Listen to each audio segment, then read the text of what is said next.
Saatnya kita menyimak sejumlah cerita menarik dari Biro Kompas TV di tanah air. Kali ini kita menuju ke Palu, Sulawesi Tengah. Sudah ada jurnalis Kompas TV Nana Rahman yang sudah siap dengan sejumlah informasi dari Palu. Silahkan Nana.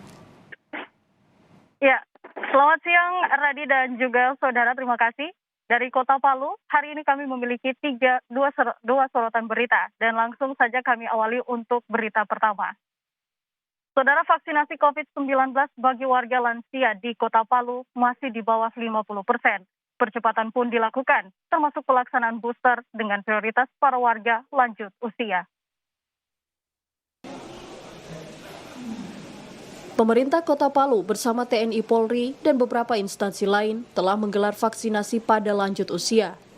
Pelayanan vaksin lansia dilakukan untuk mempercepat jumlah target vaksin. Data dari Kota Palu pada awal bulan Februari 2022 mencapai 49%. Berbagai upaya percepatan dilakukan dengan memprioritaskan para lanjut usia yang ada di Kota Palu. Seperti di salah satu gedung di Kecamatan Palu Barat, ratusan lanjut usia mengikuti vaksinasi booster. Selain itu, ada pula yang baru mulai mengikuti vaksinasi. Bapak tadi vaksin keberapa sudah? Ketiga. Sejauh ini selama 3 kali vaksin, apa yang telah dirasakan? Tidak ada, baik-baik saja. Lansia itu 49%. Jadi kita berharap nanti lansia makin hari makin kita tingkatkan supaya terjadi percepatan di dalam pemberian vaksinasi. Ya. Di Kota Palu, vaksin umum dosis 1 telah mencapai 90%, dosis 2 60%, vaksinasi lansia masih 49%. Sementara vaksinasi anak masih sementara berjalan. Vaksinasi dilakukan sebagai langkah penanganan virus corona. Aldrim Talara, Kompas TV Palu, Sulawesi Tengah.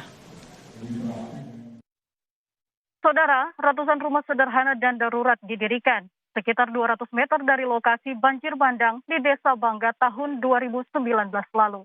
Para penyintas itu kini masih menanti hunian tetap dari pemerintah karena rumah mereka tak bisa lagi ditempati akibat tertimbun lumpur. Dusun 2 Desa Bangga, Kecamatan Dolo Selatan, Kabupaten Sigi, kini bak kampung yang hilang. Ratusan rumah sampai sekarang hanya tampak atap atau rangka dari rumah saja. Pada banjir bandang di 28 April 2019 lalu, lumpur menimbun perkampungan itu. Lebih dari 200 warga kehilangan tempat tinggal. Sesama warga pun meminjamkan lahannya yang berada sekitar 200 meter dari lokasi sebelumnya. Di sanalah tinggal sekitar 170 keluarga yang sebelumnya ada sekitar 200 keluarga.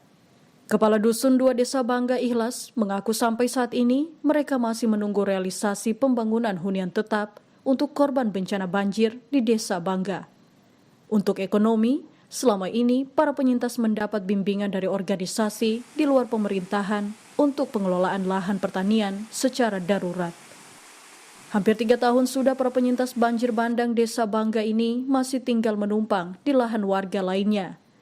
Di Desa Bangga, memang yang terparah berada di Dusun 2 dan sebagian di Dusun 1.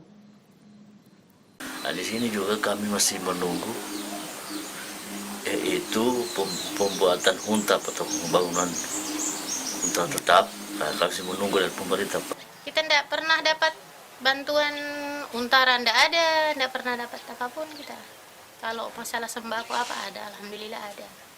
Selain Desa Bangga di Kecamatan Dolo Selatan, ada Desa Poi dan Desa Rogo yang sempat dilanda banjir bandang dalam kurun waktu tahun 2019 sampai 2021 lalu. Aldrim Talara, Kompas TV Palu, Sulawesi Tengah. Ya, saudara, demikian 2 sorotan berita dari Kota Palu, Sulawesi Tengah. Kembali ke Anda, Radi, di studio. Terima kasih Nana Rahman, jurnalis Kompas TV melaporkan langsung dari Palu, Sulawesi Tengah dalam Cerita Nusantara.